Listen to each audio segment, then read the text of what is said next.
Many dancers as well as tabla players are very adept at reciting the bowls. उसकी भी तालीम होती है क्या? बिल्कुल, तालीम पहले वहीं से शुरू हुई मेरी और सबकी होनी चाहिए। वो जब तक मैं पढ़ंत नहीं कर पाता था तब तक अब्बा जी मुझे तबले पे हाथ रखने नहीं देते थे। अच्छा। तो ताल दे के पहले लय में समझ के फिर ताल में समझ के उसको जब तक मैं ठीक से कहूँ नहीं तब तक मुझे बजाने नहीं देते थे। तो इसलिए लिखने भी नहीं देते थे क्योंकि मुझे पहले याद करा देते थे अच्छी तरह से।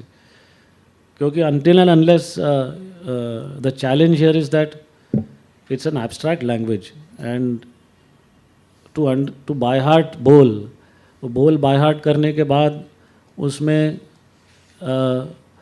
उसका एक छंद भी होता है। वो छंद अंदर उसका आदी होने के लिए काफ़ी समय लगता है। फिर वो छंद ताल में भी बैठना चाहिए उस रचना का, उसके लिए और समय लगता है। उसके बाद उसका काव्यात्मक दृष्टिकोण समझने के लिए और समय लगता है। तो तब तक हज़ारों बार उसकी पढ़ंत ना हो तब तक आपको ये स्टेजेस आपको मालूम नहीं पड़ते हैं। तो ये मुझे अल्लाह रखा खां साहब के तालीम में मुझे नज़र आई कि ये बार बार कहने से ही इस तरीके से उसकी काव्यात्मक दृष्टिकोण तक पहुंचने के लिए ताल में बहुत समय लगता है।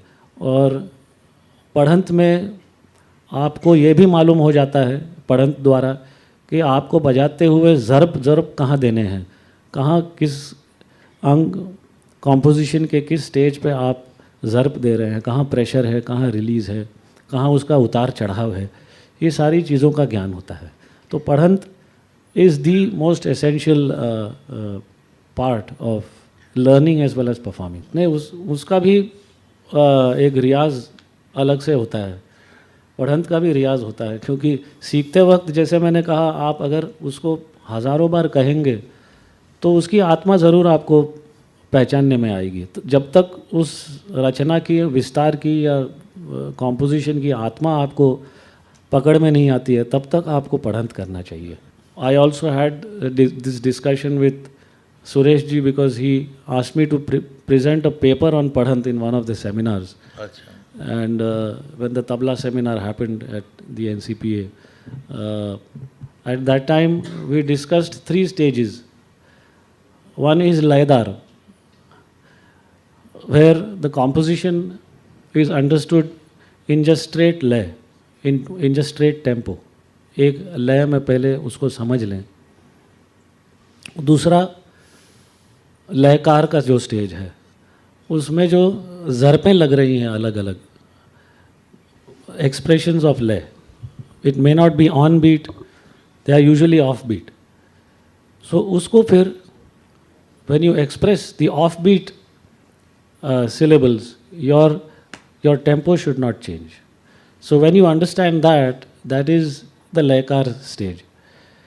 And the third stage is तालिया का स्टेज, जहाँ आप रूपक झपताल जो भी ताल है उस ताल के छंद को आपने समा लिया है, उसमें उस बंदिश का पूरा जो बनावट है उसको समा लिया है, उसके भाव को भी समा लिया है और उसके एक्सप्रेशंस को भी समा लिया। ये सारी चीज़ें जब when these become one, that is when पढ़ंत becomes really effective.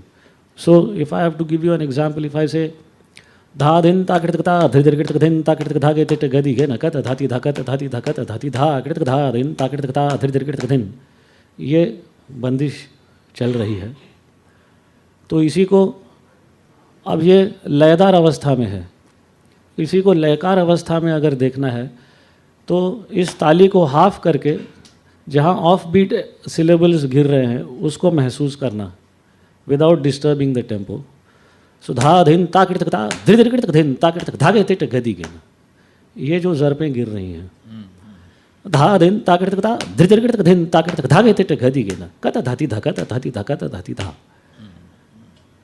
और इसी को फिर जब आप ताल में देखते हैं धिन धिन ना ना तिन तिन ना त्रिक धिन धिन ना धा धिन ता कृतक धा धृ धृ कृतक धिन ता कृतक धा तिट गति गेन कत धाति धा कत धाति धा कत धाति धा धा धिन ता कृतक धा धृ धृ कृतक धिन ता कृतक धा तिट गति गेन कत धाति धा कत धाति धा कत धाति धा धा धिन ता कृतक धा धृ धृ कृतक धिन ता कृतक धा तिट गति गेन कत धाति धा कत धाति धा कत धाति धा धिन धिन ना। तो ताल के कैनवस में आपको उसका शब्द भाव, उसका लय भाव और ताल का जो भाव है वो तीनों को एक साथ समझकर जब आप पठन करेंगे तो मालूम पड़ जाता है कि ये